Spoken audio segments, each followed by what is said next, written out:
Alright guys, what's going on? Jared Atkins coming to you live for another episode of Steel Toes and Scoreboards. A Weeknight Chronicles edition. It's a little after 1 a.m. Definitely burning the midnight oil on this one tonight. But I haven't done this in about a week, and there's a lot of stuff I wanted to talk about. There's a lot of sports news, and unfortunately this week it just wasn't in the cards for Kurt and I to get together, or I shouldn't say get together. We don't really get together for Weeknight Chronicles. For us to, get the mics turned on. It's fall break this week. I took vacation all this week. I have the kids, and been enjoying my time with them. So that was where my focus was. It wasn't really on recording, but now they're asleep. Hey, what the hell, right? So let's get into some sports news. There's sports news galore everywhere you turn. So hopefully we can find something big to hit on tonight, and I know exactly where I want to start. And the first place I want to start is with a little bit of UFC news. A couple pieces of UFC and MMA related news. First of all, did you guys know the other day, the UFC has sent out a memo now to all their contracted athletes and their camps. And they are now, the UFC is now forbidding guys from the wagering on UFC fights.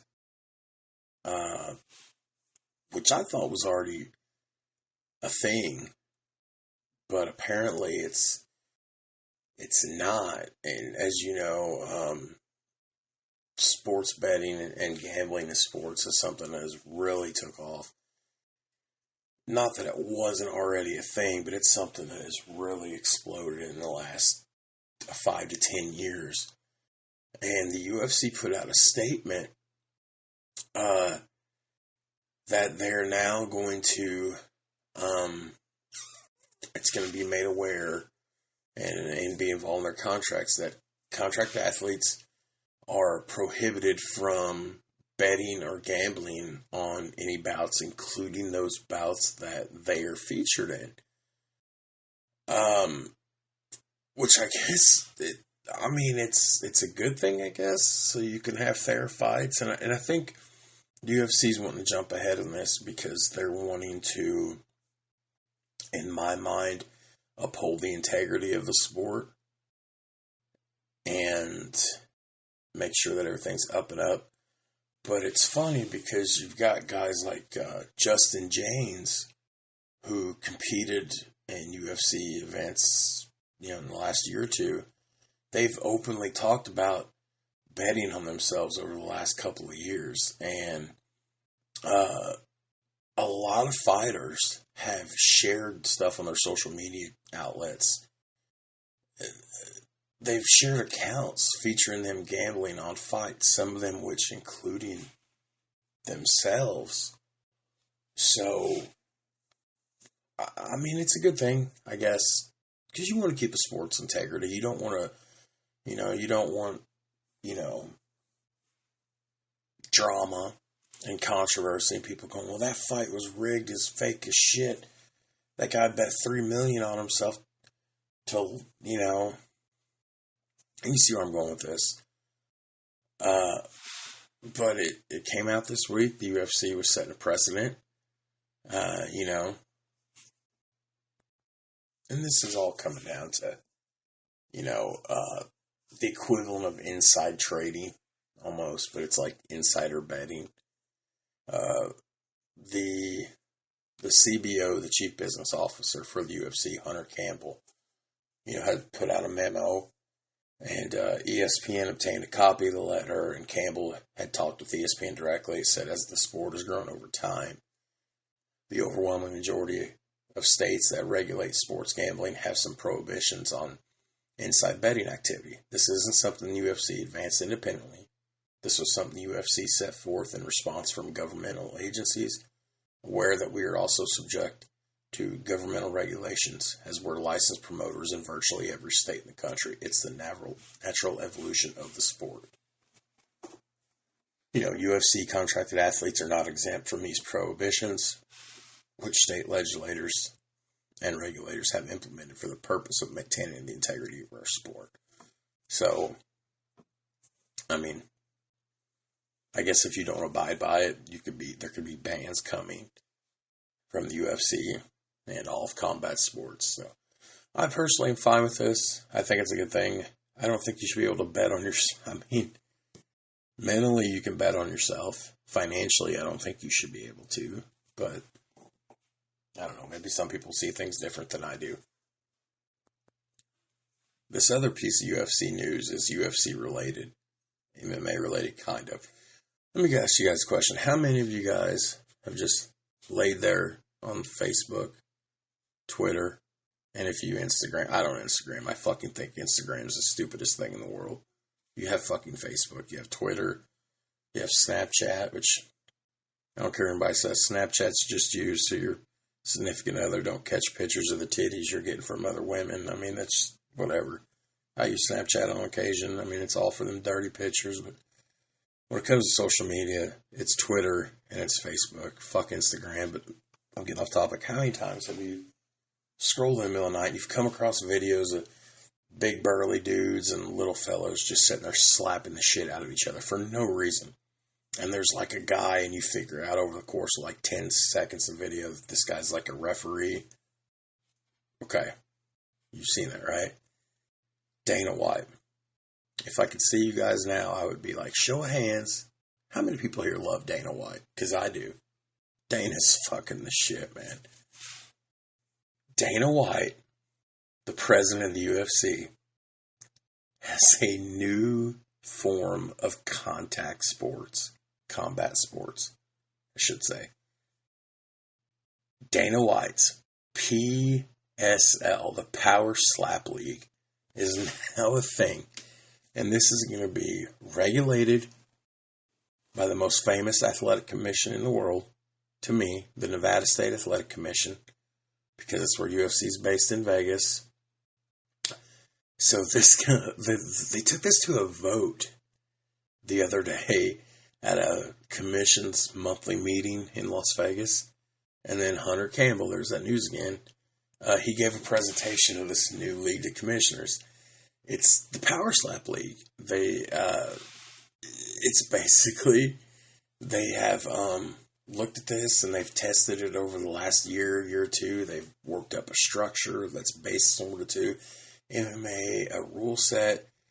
They're going to have weight classes, medical requirements, everything virtually the same as MMA.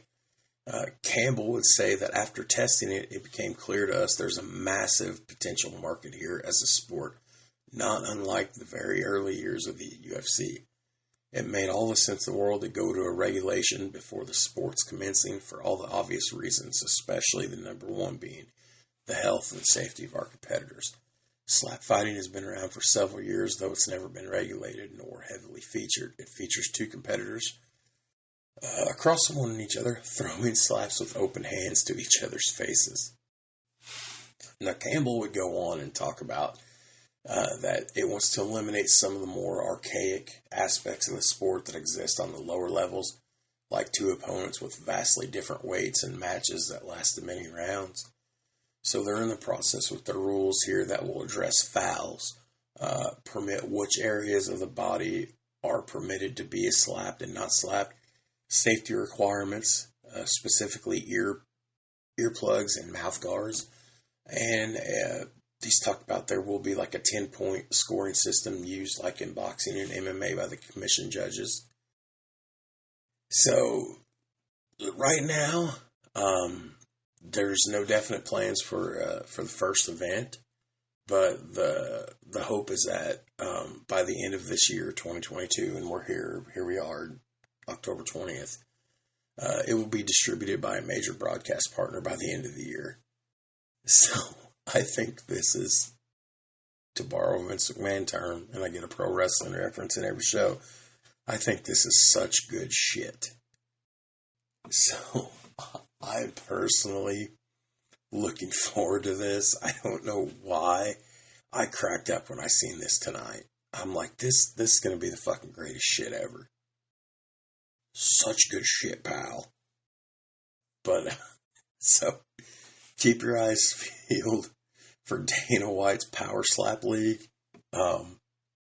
Fucking wow.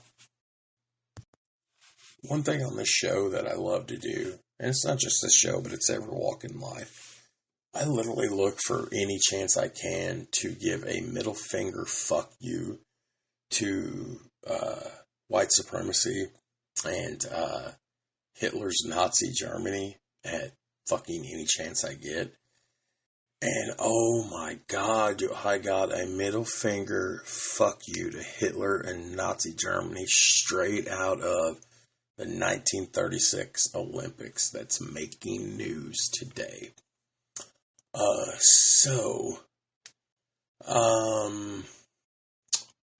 Over the weekend, and I didn't hear about this, thank God for me perusing through Bleacher Report, MSN, or Bleacher Report, ESPN, like I do before I do these Weeknight Chronicles. Because over the weekend, Carl Ludwig Hermann, his long men's jump silver medal from the 1936 Berlin Olympics, his actual medal, just sold at auction over the weekend for $488,000 plus. That was Germany's most valuable silver medal ever sold at public auction. This guy Long, Lutz, they called him, Carl Ludwig Hermann Lutz Long, he was killed in 1943 while serving in the German army. Okay, where is this, tying in? So, as you know, one of the greatest moments in sports history was Jesse Owens' middle finger to, she didn't physically flip the middle finger, metaphorically, he gave the finger to Hitler in Nazi Germany at the Olympics. But Jesse Owens formed a friendship with this guy at the Berlin Olympics. And they walked hand in hand and had a hug and embrace in front of Hitler in Nazi Germany. And I thought that was cool. But, fuck you to Hitler and Nazi Germany. I'll never waste an opportunity to say that. I just thought this was cool. Here's this Olympic medal from 1936. Almost 100 years ago. 90-something, 80-something years ago. And, wow. What's cool about this is that the most expensive Olympic gold medal ever sold at auction was one of Jesse Owens' 4 gold medals from that 36 Olympics. Back in 2013, Jesse had a gold record. Had a gold medal sold for like $1.4 million at Olympics. So it's just, it was pretty cool. I just thought that was cool. That's sports related news. Here we are. And,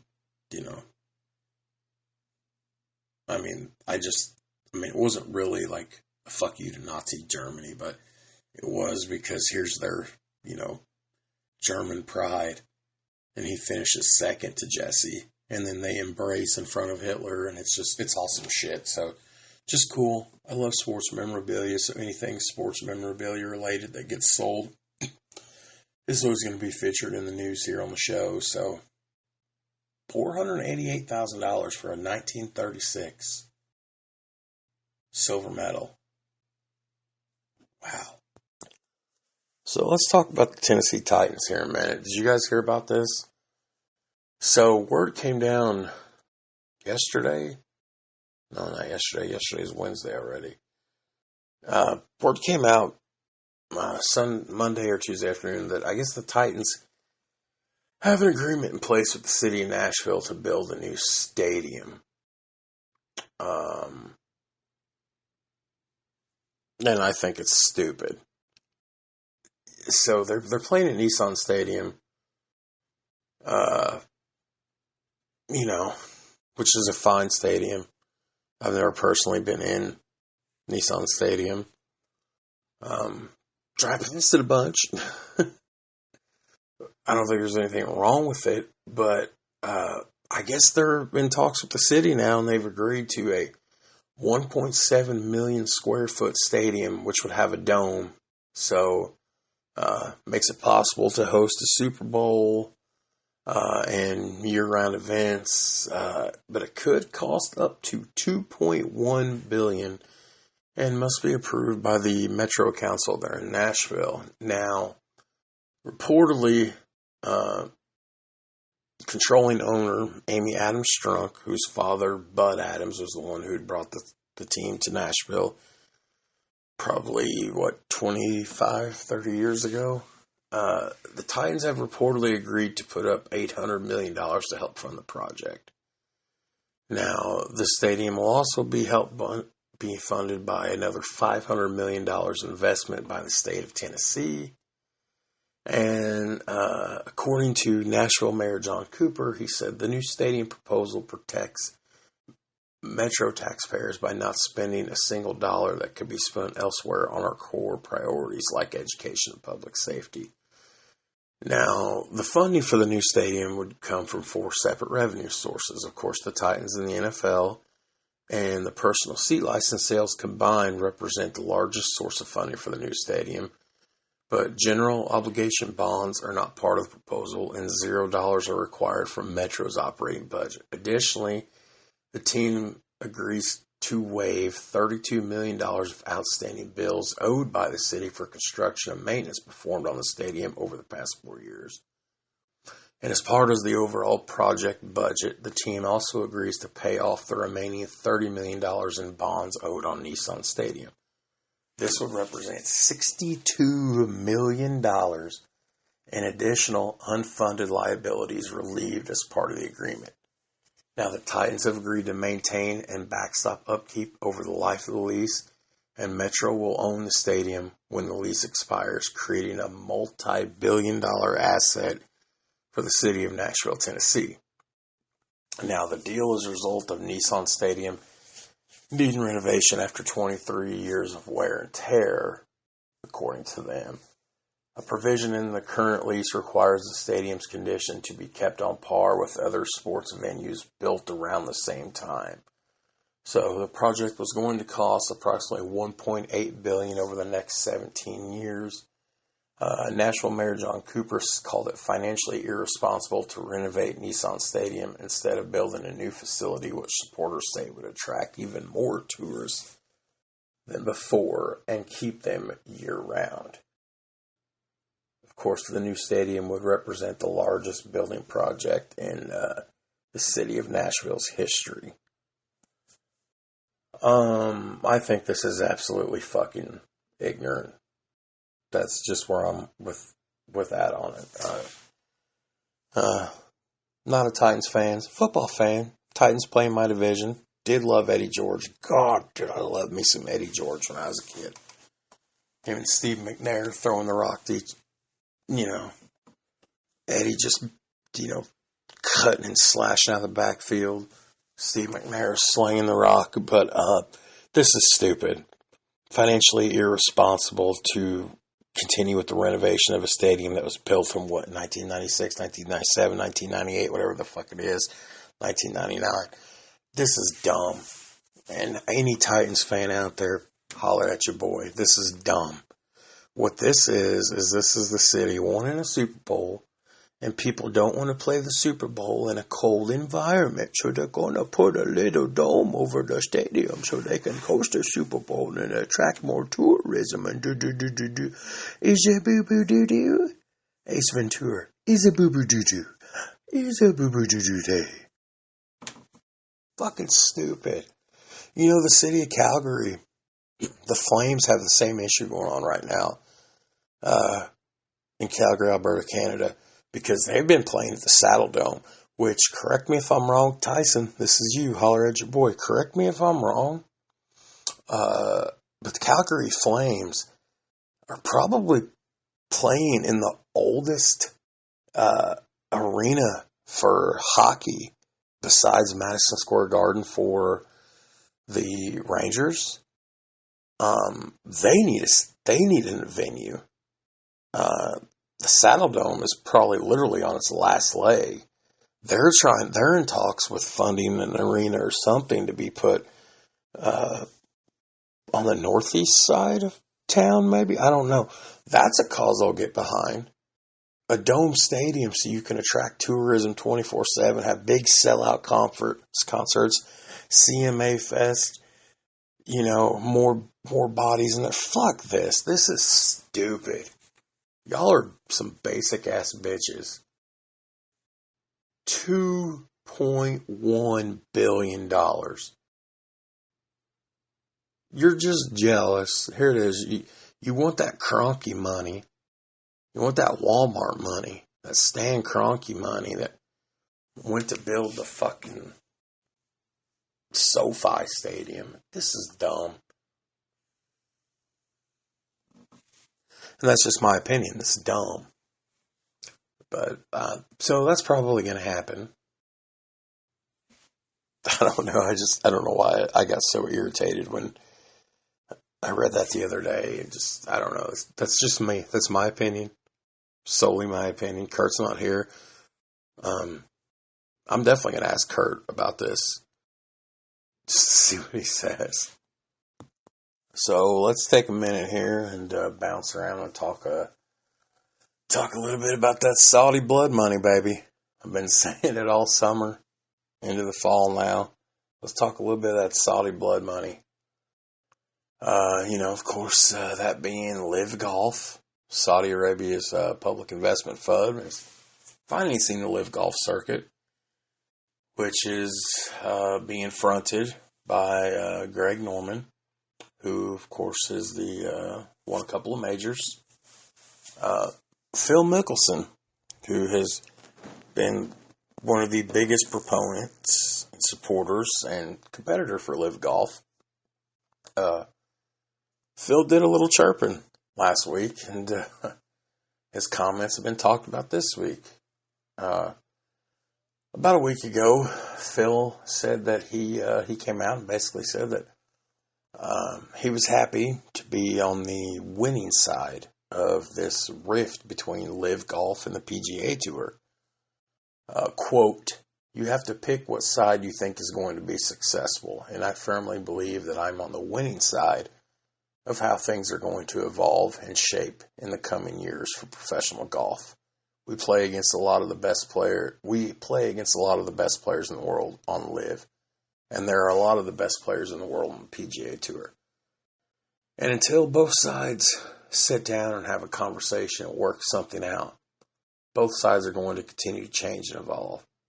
I see LIV Golf trending up, and I see the PGA Tour trending downwards, and I love the side that I'm on." So that started some shit, and of course, who doesn't? Like, I have personally, because I'm not a fan of the Saudi blood money, but I have personally loved this competition, this pissing contest over who's got the theoretical bigger dick. I have loved this going on this spring, this summer. And so Rory is talking about this. Rory said, "I don't agree with what Phil said last week. I can understand why he said it because of the position he's in. But I don't think anyone that takes a logical view of a game of golf can agree with what he said." John Rahm talked about it. Cameron Smith, who's from Australia, who's a LIV golfer, he gave his opinions on everything. Yeah, John Rahm. I love John Rahm. Love me some John Rahm. I don't really know. Is Phil right, though? I guess, hey, Phil Mickelson, he's I put him on the Mount Rushmore. I put him up there. I make a strong case for him. The most beautiful chip shot I've ever seen in golf. You talk about chip shots. Every time I try to chip, I think of him. I call him, he's the chip king. There's nobody that hits a more beautiful chip shot in the game of professional golf than Phil Mickelson. Lefty himself.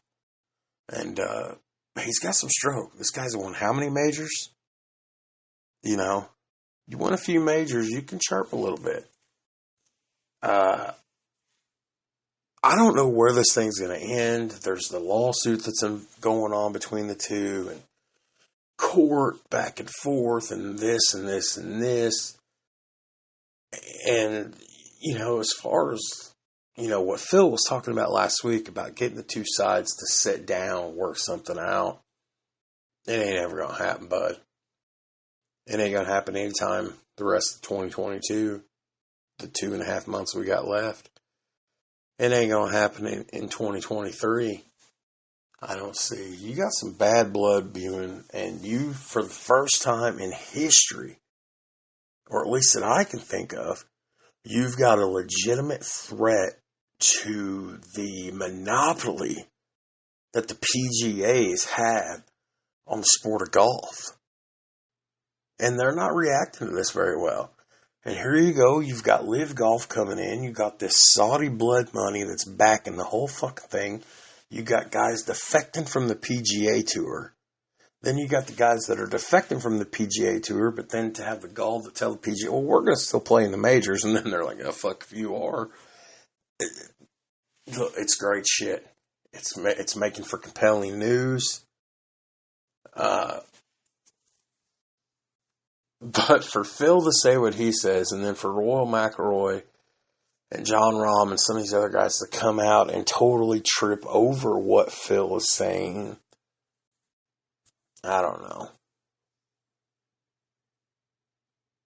It's something worth keeping an eye on. It's definitely always in the news. You know, LIV Golf is, you know, they're starting to make their push for their season finale. I don't know. So I'm going to shift now to the Rocky Mountains. And you guys know where I'm going with this already, don't you? So there's a university in Cody, Wyoming, Northwest College. And a college wrestler that got in a fucking fight with a grizzly bear. Oh, God. So the story comes out of Cedar City, Utah. The Shoshone National Forest. So I guess there's a college wrestler. He helped his teammate survive this mauling by a grizzly bear over the weekend, which just pissed off the grizzly bear even more. This happened over the weekend. So Brady Lowry of Cedar City, Utah, suffered a broken arm and puncture wounds in the initial attack. What happened was these guys were out in the Shoshone National Forest searching for sheds from elk and deer, and they stumbled upon and surprised a bear, okay? So, Lurie told ABC News' Good Morning America that this bear come running out of the trees. I didn't even see it until it was right in front of me. The only thing I could yell was, bear, bear, bear. He said, I knew I just had to protect my head and just kind of fight for life. You know, it's life or death. Well, then his teammate, Kendall Cummings, tried to stop the attack on Lowry by yelling, kicking, hitting the bear, pulling at its fur. He said, I didn't want to lose my friend. It was bad. There's a big bear on top of him. I could have run, potentially lost a friend. Well, then the bear turned around and turned its attention, and you already stumbled upon this fucking 700-800 pound, 1,000 pound, however big these some bitches are. They're huge, you know that. You stumble upon this bear. He's already pissed off and angry. Now you're attacking him, as you're trying to save your friend, he's even more pissed off. So when he turned around to Cummings, I imagine this boy saw Jesus and everything in his life. He said, the bear knocked me to the ground, and then he pushed me up against the trees, pinned me there. He was attacking me. Cummings said, I put my hands in its mouth and stuff so it wouldn't try chewing on my neck. He put his hands, ladies and gentlemen. The bear's attacking him. He put his motherfucking hands in the bear's mouth. He put his hands in the bear's mouth. He said eventually the bear walked away, was only gone for a few seconds. He said, then the bear came back and it attacked us again. He said, after the bear left the second time, Cummings pulled himself up and began looking for his teammates. In the meantime, Lowry was able to walk to a nearby area with cell service and call 911. Two of the other teammates come running, and they had to help carry the badly injured Cummings and off the mountain. Lowry, who was the first attack, Lowry was able to walk off the mountain. So the guy that was attacked first was able to walk off the mountain. The guy that saved him didn't. They both ended up at a hospital in nearby Billings, Montana, where they had to go undergo surgery. I don't know why. I guess I'm lying. These are college kids wrestling a fucking bear. These are 19, 20, 21, 22-year-old kids wrestling a bear. What are you doing now at 40 years old? What are you doing now at 50 years old? You ain't wrestling a damn bear. Of course, the parents credited both kids for saving each other's life. The school, said that they can't imagine what these young men went through, including their teammates that found them. Wyoming wildlife officials said they will not try to capture and relocate or kill the bear because it was a surprise attack and because there are many other bears in the area, making it difficult for them to determine which bear it was. Both Lowry and Cummings said that if they wasn't close before, they are now. They're definitely best friends for each other's life. They owe each other their lives. I want to point out, I want you guys to look up these boys, Brady Lowry and Kendall Cummings. Brady Lowry from Cedar City, Utah, and Kendall Cummings of Evanston, Wyoming. They go to Northwest College in Cody, Wyoming. I want you guys to find where they live. Use the internet. Find it. You can. I want you to send wheelbarrows to both these motherfuckers' house for them to carry their balls around in for the rest of their life because, ain't no way they're fitting in any pants. I would have shit my pants. Their balls are so big they can't fit in the pants. That's definitely impressive. Thank God they're safe. That's the main thing. Thank God they're safe. They survived this. I mean, this is a crazy story. They're college wrestlers. They were fighting and wrestling with a bear. Like, who does this shit? So some news coming out of the NHL. The last day or so, dealing with Detroit Red Wings forward Jacob Vrana. He's been placed into the NHL and the NHL Players Association's Player Assistance Program. The NHL released and the Players Association both released a joint statement Wednesday afternoon updating Vrana's status as he enters their protocols, which are to help players with a variety of I don't want to say issues, but help with a variety of things from matters, I should say, from substance abuse all the way up to and including mental health. He's going to be unavailable to Detroit for an indefinite period while receiving the necessary care, according to the NHL. Now, he will continue to be paid in return to the ice once cleared by the program's administrators. Now, he missed the game Monday, and he missed practice on Tuesday for what the team were citing as personal reasons. Now, the Detroit Red Wings and both the NHL gave no timeline for when Vrana might return to the lineup. At the same time, he had been removed from the Wings' online roster, indicating the club was likely to replace him ahead of Friday's game with Chicago. And this goes back to something that I have stated on this podcast many times. I'm all about mental health awareness. I never in my life ever gave a shit about mental health and mental health awareness until February 4th of 2019, which we're coming up on next year will be 4 years.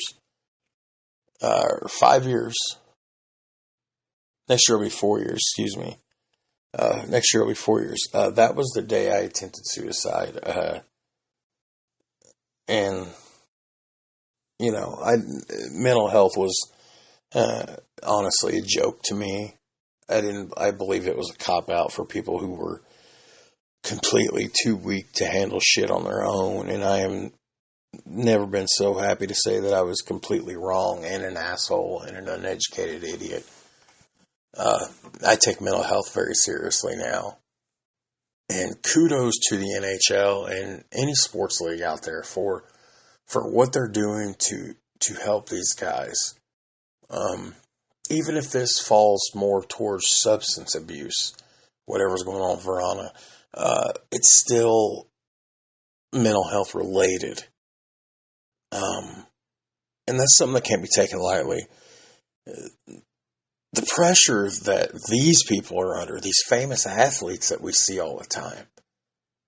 Like, hello? So I support this 100%. Give him, keep him 3 months off the ice. Let this guy get in a good headspace. If he gets in a good headspace mentally, physically, he's going to feel better. Like, I support this 100%. There needs to be more people understanding of situations like these at all times. And I cannot stress how much I love this. I think this is tremendous. I think this is awesome. Jacob, all of our thoughts are with you. I hope that whatever it is, you get it taken care of. And, there's absolutely zero shame in entering into programs like this. So it takes a hell of a man to admit that he needs help. So kudos to you, sir. So I guess we got to talk about the douchebag Bubba Wallace, don't we? I guess the Wallace family must be very proud of this. Must be very proud of this athlete and this young man. Yes, I just called Bubba Wallace a douchebag. Here comes the racist comments. No, call him a douchebag because he was carrying on and acting like a baby. He's pulling some fucking stupid shit. So, of course, Las Vegas over the weekend.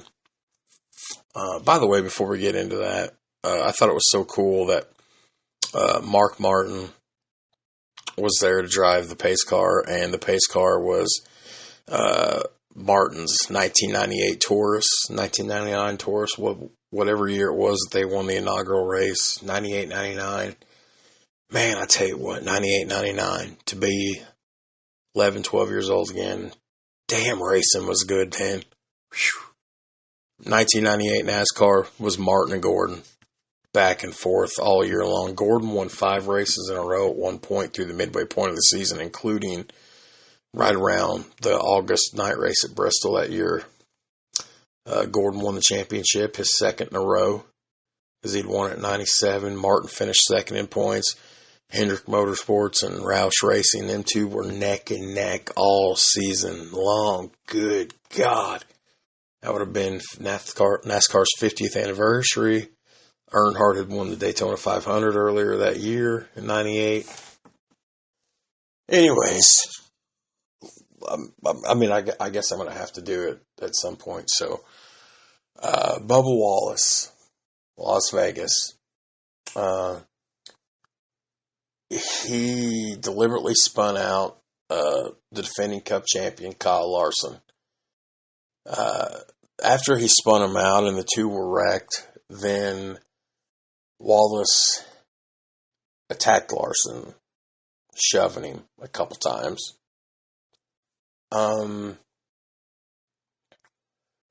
He also put his hands on a NASCAR official, shoving them. So, NASCAR suspended Bubba Wallace for one race. Just one race.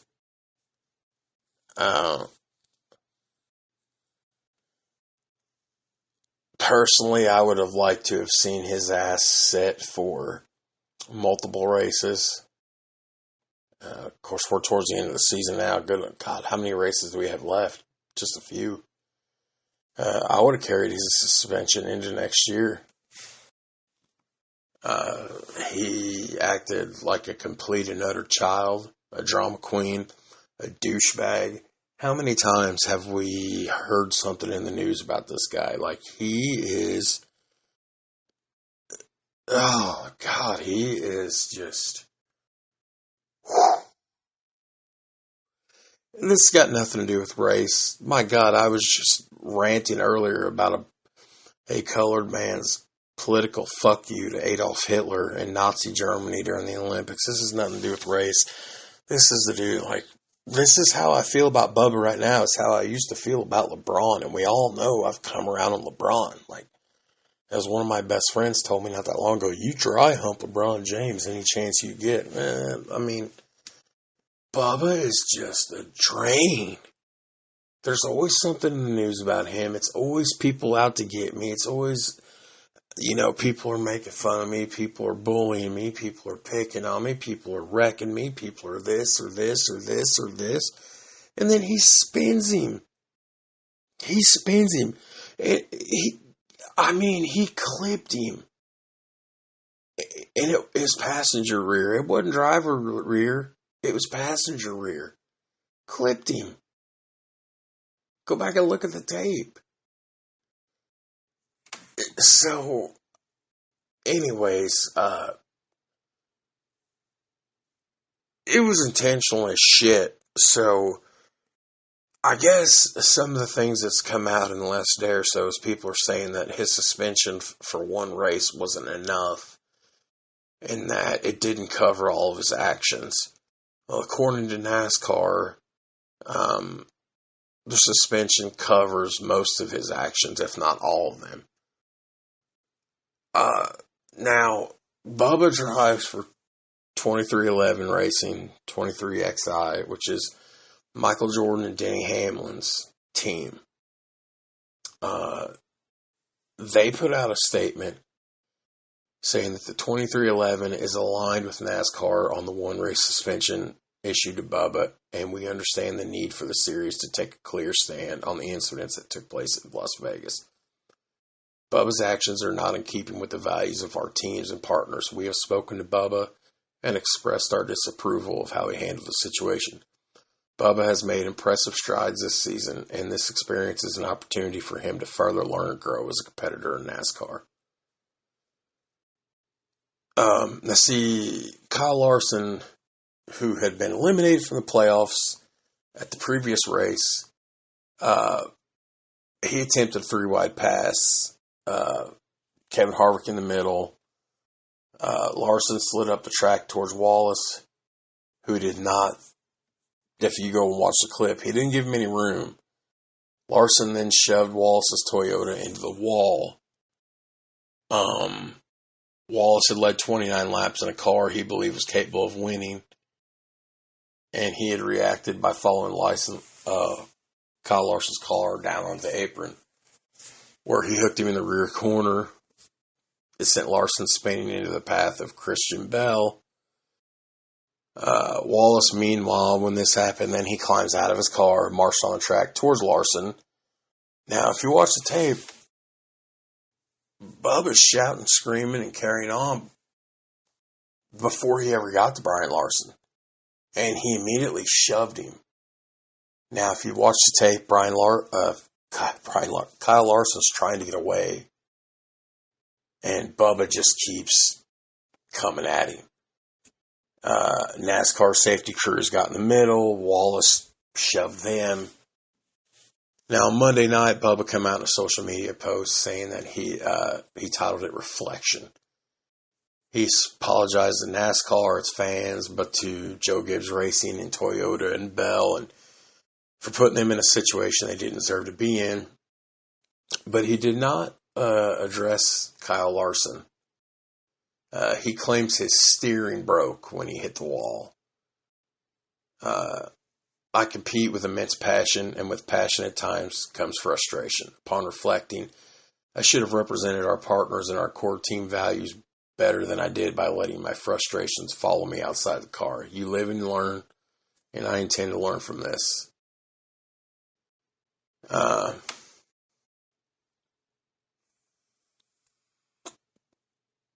What happens next, I don't know. He's setting out.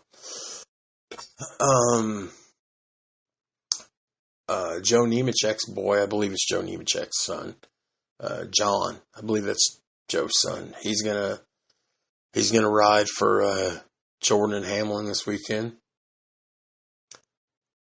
What's made this so much worse in public eye, and I'm not defending Bubba because I'm irritated as shit with Bubba Wallace. I'm not defending Bubba, but what makes this look bad for Bubba and is that the NASCAR drivers have been bitching nonstop the last 2 or 3 months about safety.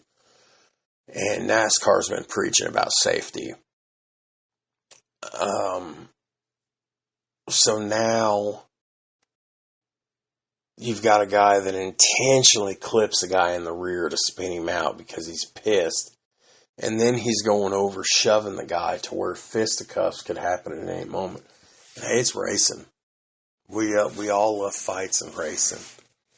Tempers get to flaring when there's, but just when there's already clamoring for safety and change, and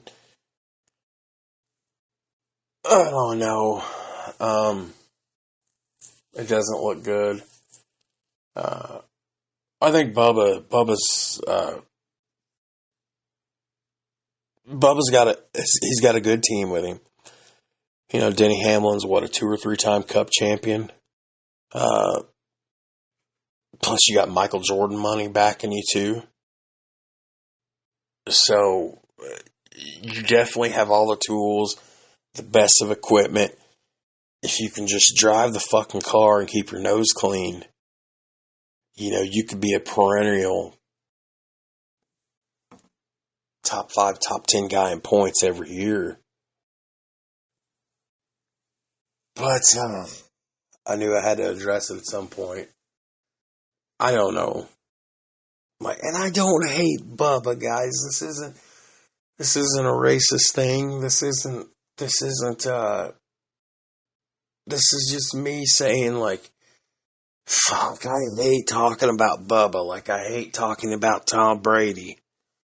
Like, I hate fucking talking about, you know, the Yankees. Like, it's just all the time. It's all the time. Here's something we never do on this show. We're going to talk a little WNBA news. First of all, one of my favorite female basketball players of all time, the former Notre Dame standout star, the guard, Skylar Diggins-Smith, is pregnant and expecting her second child this next year. She plays for the Phoenix Mercury. Who does she play with then? Britney Grinder. Why is this funny? Because one of the best college basketball games I ever watched in my life would have been that 2010, 2011, 2009, 2012, whatever the hell it is. We've referenced it one time in the show. It was the women's championship game between Baylor and Notre Dame. Skylar Diggins of Notre Dame against Britney Grinder of Baylor. And now these two are together. What's funny is Darisha Hamby of the WNBA franchise, the Aces, she's pregnant. And there's some other woman who plays in the WNBA right now who is pregnant. And they're joking that they should change the name to the WNBA, the Women's National Baby Association. And Skylar Diggins, if you check out her Instagram, which again, I fucking cannot stress how much I hate Instagram. Like, you could just put the picture on Facebook. Like, why do you gotta have the Instagram? Like, who uses Instagram? Nobody fucking likes Instagram. Anyways, it's nothing about that.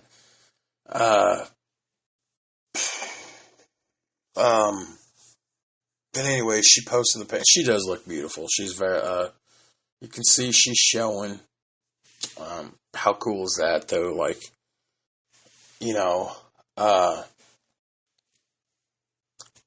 what's cool about this though, and shout out to the WNBA, the new CBA that they had signed during COVID during 2020, players get their full salary while on maternity leave, as well as an annual child care stipend of $5,000 and a guarantee of 2-bedroom apartments for players and children. Now, how cool is that? The WNBA can do that. A professional sports league. Why isn't there more legitimate businesses and companies in the world doing it for regular people like us? Kudos to the WNBA for that. You know, shout out to that. Like, that is awesome. That is absolutely awesome. Outstanding. The Women's National Baby Association. That's awesome. And speaking of Britney Grinder, you know, she's been doing 8 months now over in the Russian prison. She has an appeal hearing coming up later this week or next week. I think it said. So I don't have any more news about Britney Grinder, but we don't get very political on this show. Sometimes people that listen to the show chime in and say that we need to get her out. Sometimes people that listen to the show chime in and said, quote, let the bitch stay there.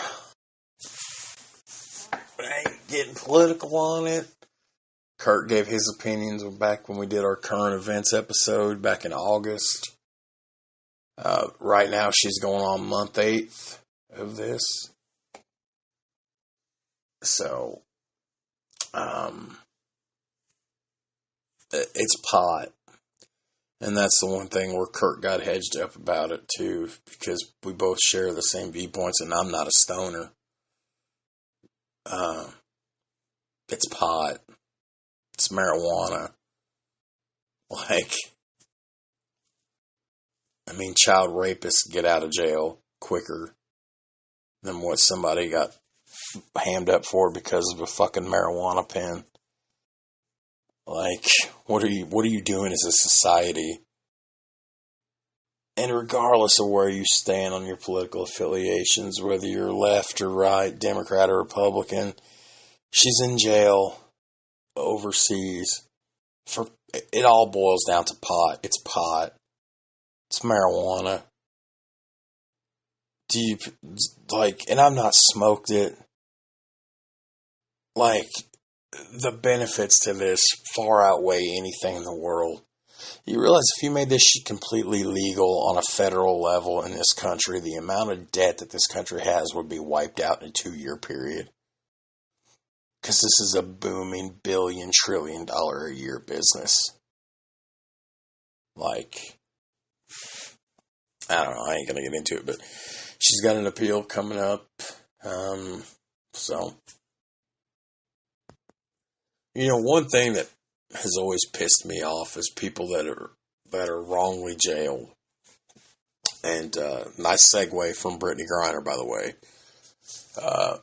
One thing that's always pissed me off: people that are wrongly jailed or wrongly accused, falsely accused. Did you hear about this story involving Georgia Tech Yellow Jackets basketball coach Josh Pastner? So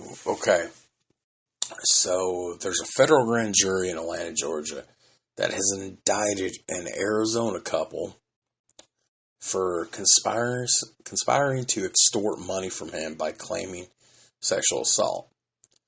Okay, so according to the U.S. District Attorney's Office in the Northern District of Georgia, a guy named Ronald Bell and his co-defendant and girlfriend, Jennifer Penley, were indicted on felony charges of conspiracy to transmit a threat interstate, conspiracy to extort property from another, and attempted extortion back in August.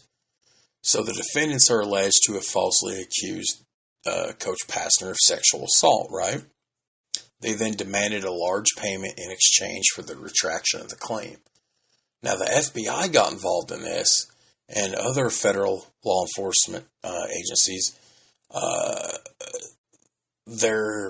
got involved, and they're known to be able to, expose false allegations that are made just for the purpose of profiting off of somebody's expense, So, a motion filed at the court last week, a federal judge was asked not to release Bell or Penley on bond because there's a serious flight risk that they will flee. So according to the U.S. Attorney's Office, Bell and Penley had conspired with each other and another guy named Chris Megan, a Georgia Tech security guard, to falsely accuse Pastner of sexual assault. The government accused Bell of recruiting Chris Megan to falsely claim that he witnessed Coach Pastner sexually assault Penley, who later filed a lawsuit against him, which she accused him of sexual battery, assault, and infliction of emotional duress. So, the federal government then claimed that Bell told Megan that her claim could be worth as much as $20 million, and they promised the security guard a large portion of the money. So then now the government's saying that Bell demanded money from Georgia Tech representatives to not report Penley's allegations. So basically, the judge saw through this, and what this states is that Penley had called police in May 2019 and reported that Pastner sexually assaulted her in a Houston hotel room while he was coaching at Memphis in 2016.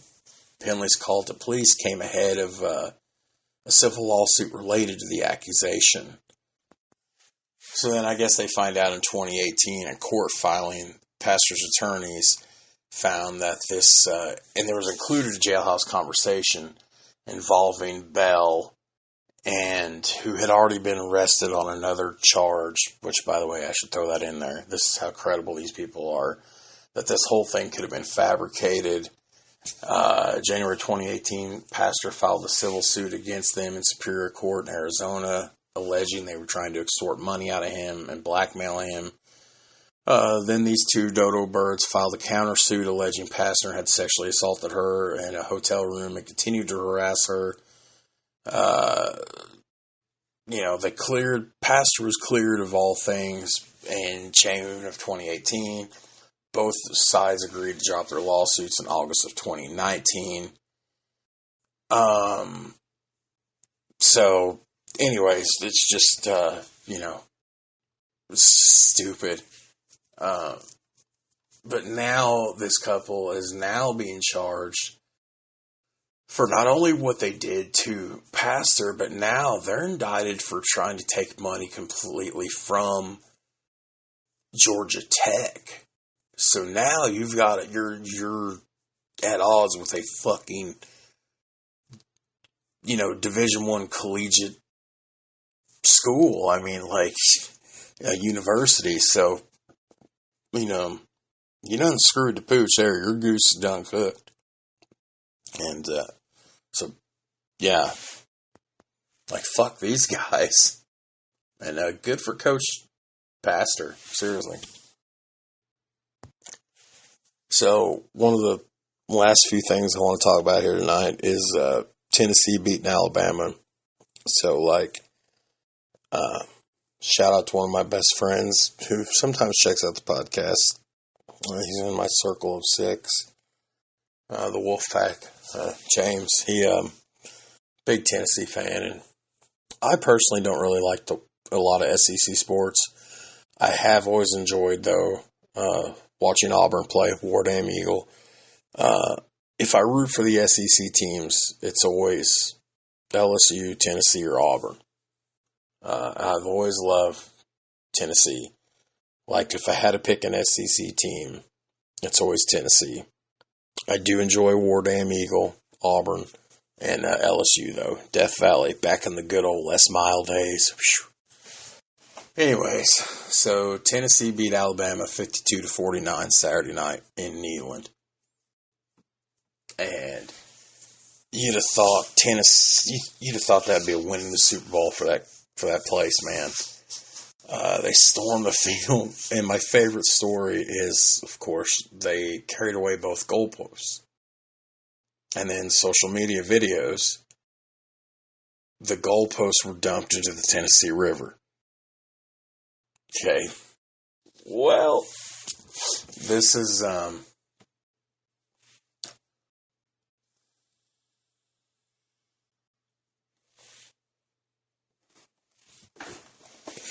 where it gets interesting.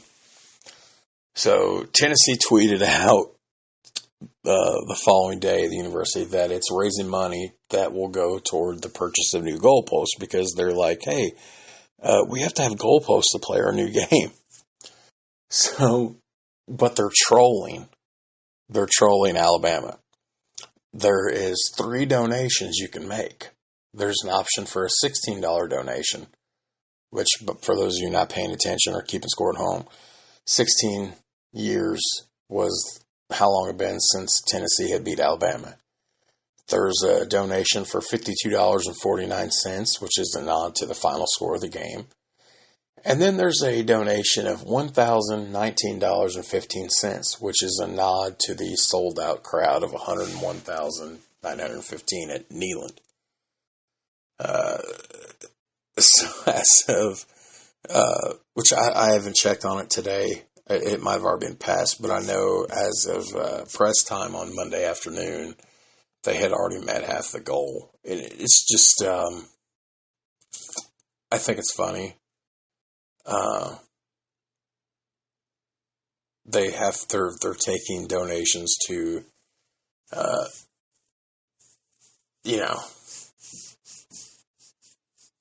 buy the goalposts and everything. I think it's hilarious. Absolutely hilarious. This was a party unlike no other. For those of you, if you haven't seen all the hype videos, you might have watched the game. But hop in your Google machine and get on YouTube and just check out just put Tennessee after party, and it should pop up. And just some of the videos and you're seeing in the articles you're reading, it was such good shit. Tennessee is now sitting number 3 in the AP polls. They're 6-0. So it's amazing. And yeah. So I guess where I'm going to end it tonight, probably pretty much, it's pretty much with Haney Cambosis 2, the rematch that happens Saturday night in Melbourne at the Rod Laver Arena, which is where they do a lot of tennis and stuff at. So, this was the third or fourth biggest fight of the year when these two originally had met in June. Of course, Haney had stunned Kambosos to win all the belts. This was the rematch. This wasn't supposed to happen this year, and then we find out about it in August, so I start getting all excited about it. Saturday night, I didn't do anything. I didn't go anywhere with any of my friends. I didn't do anything. I didn't have the kids. I was supposed to have them, but with fall break being this week, I wanted them all week. I didn't, so I didn't have the kids. So I was just sitting there. I was just checking. I was waiting all night for this fight to happen. I didn't watch much of the undercard, but then I turned on about an hour before, because I was so ready for this, and I was going to do a full post-fight breakdown and everything, and I didn't have time, and then I got the kids Sunday afternoon, so we'll just cover it here. I thought this fight would be different, and one thing, if you love boxing like I do, and you guys have checked out so many Weeknight Chronicles and so many just solo boxing. You guys know I try to talk boxing a lot. This was supposed to be such a different fight. And it was a different fight, but it was so still the same. George Kambosos, the first round was all him. Round 8 or 9 was all him. A few rounds was kind of mixed, and then it became all Haney. What I had mentioned, and if you guys go back to our Laundromat Listenings episode number 5, 4 or 5, whatever it is, I break this fight down, the first fight in original. Haney's jab won the first fight because it was a unanimous decision. This time, it wasn't so much the jab as it was power shots. But I want to go out and say that while Devin Haney, of course now I'm doing this 5 days after the fight, so it's not fresh in my mind anymore.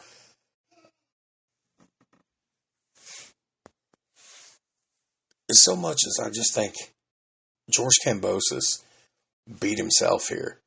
Now, I'll give him some credit. He tried a lot of things. He didn't run his mouth near like he'd ran it in the first fight.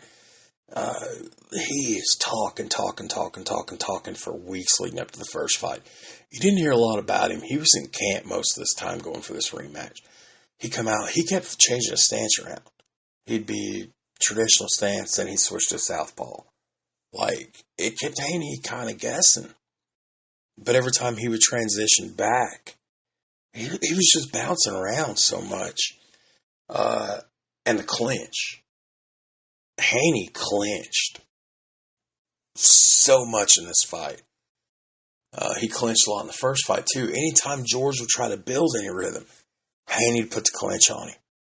And it just kills your momentum getting locked up like that for 10 seconds at a time. But,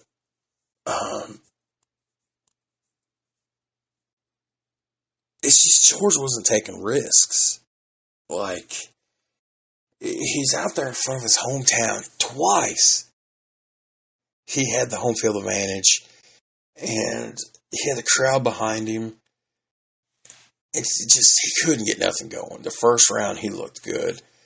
Round 9, he looked good. You get into round 10, and this was a showdown. These guys beat the piss out of each other. These guys are cuts. There's blood pouring from both of these guys. And Devin Haney just wouldn't be outshined and outclassed. He kept landing the jab, which was instrumental in his victory in June. And he kept landing the jab Saturday night, which was instrumental in him winning too. So now Kambosos falls to 20-2, 2 straight losses. Where George Ferocious Kambosos goes from here, I don't know. You gotta think, 2 years ago, nobody knew who the fuck this guy was. Maybe even a year ago. nobody knew who this guy was. It's going to be a while before you see him in any sort of title contention again. As far as Devin Haney goes, Devin's undefeated. He's 23 years old. He's the youngest undisputed champion. He's holding he's holding the lightweight title in for all four of boxing's major governing bodies, the WBA, the WBO, the WBC, and the IBF. Plus, he's holding the ring championship, too. He's undisputed. Where he goes next, I'm assuming it's got to be against Lomachenko or Tank Davis, maybe. Who knows? I'm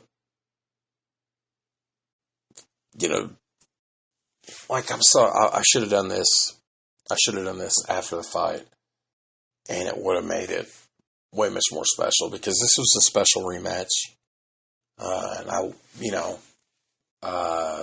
But it is what it is. Personally, Kambosos, I think he needs. Will he get another title shot? Maybe. But not for long. What I'd like to see out of Haney next is definitely Lomachenko. Vasily Lomachenko is a fucking beast. That would be interesting. Toronto Tank Davis. So who knows? Now Lomachenko has been in Ukraine a lot with his family. So, Lomachenko originally should have been the guy to fight George Kambosos going into that initial fight that took place in June where Haney filled in for him. So now with George Kambosos out of the way, to me it just makes sense that Lomachenko gets a piece of Devin Haney. That one might be a different story. So I'm super excited about that. And go ahead and close out with this. Then we are in postseason baseball. My Philadelphia Phillies, I posted about it on Facebook over the weekend. They're in their first NLCS since 2011, 2012. Can we beat the Padres and go to the World Series? Can we go to the World Series? Is that possible? I don't know. I don't want to jinx it. I tell you what I want to do. I want to do a World Series preview episode when we get there. But speaking of World Series, what's coming this way for Steel Toes and Scoreboards this weekend, Kurt and I are doing an anniversary World Series. We are going back 25 years ago, 1997, Florida Marlins versus the Cleveland Indians. Marlins would come away winning that 4-3. I'm super excited. I picked this one. But we're so in postseason baseball times that we might do this one, and we might do 2 back-to-back World Series episodes, which we've never done before. I'm that pumped about postseason baseball. And as we continue to get further into this postseason here, as we're now involved in the ALCS and the NLCS, we'll talk more about this the further we get.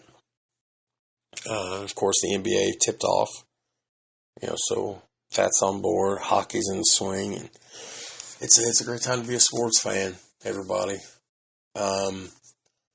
Also, yet this year, we're going to roll out Killdozer and Oklahoma City bombing yet before the end of the year. So we get that to look forward to, and a lot of great content. We've had a busy month, October. We're just putting out bangers. There's been so many episodes put out for the month of October, and here comes another one. and what we got coming this weekend. There's another one. I mean, we could easily end up with 8 episodes this month. Maybe it's possible. Check out our last episode, by the way, too, of our the hockey season preview that was released a week ago. I did that with my good friend Tyson. He's shared the shit out of that on his end. That episode's already got almost 30-something downloads in a week. That's nothing to, you guys. That's everything to us. That's a lot. But anyways, man, it's been a great little impromptu solo edition of the Weeknight Chronicles. So for the homie Kirk Kelly, who at 3 o'clock in the morning on a Thursday morning is undoubtedly in bed, I'm Jared Atkins. I appreciate your support, guys. Always like us on Facebook, follow us on Twitter, help get the word out. Please share the episodes. Please tell your friends if you enjoy the content. I love getting on there looking at analytics and seeing new downloads from places I don't know where the hell they're, who would have been listening. I love seeing it. But anyways, I've rambled enough now. So for once again, I'm Jared Atkins. This has been a Weeknight Chronicles episode of Steel Toes and Scoreboards. We love you guys, and we will see you later.